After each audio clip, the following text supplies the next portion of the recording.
35-4 Hampshire Gilt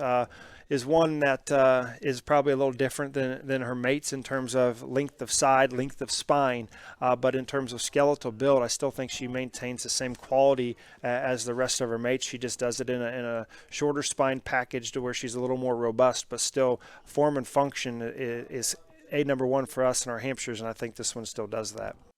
Man, this Dash 4 Gilt's stout as she walks in, and just as I peek over the pen and get a read on their back line, this hog here is bulky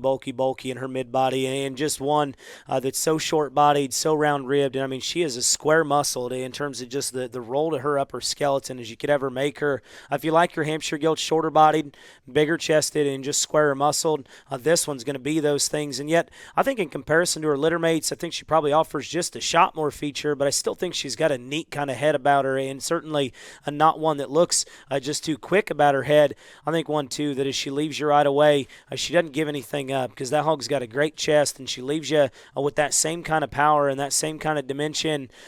big old hip in her as she leaves you, and her hock still stays true and square. And I would say, one as you get her home, probably not one you're going to have to push on or shove on. You'll be able to feed this one a little lower protein and just continue to let that muscle and muscle pattern continue to be so genuine and square. But this hog to me looks like she'll be able to cruise on a 16 or 14 throughout her life, and just a December Gilt that honestly from a maturity standpoint she could probably hit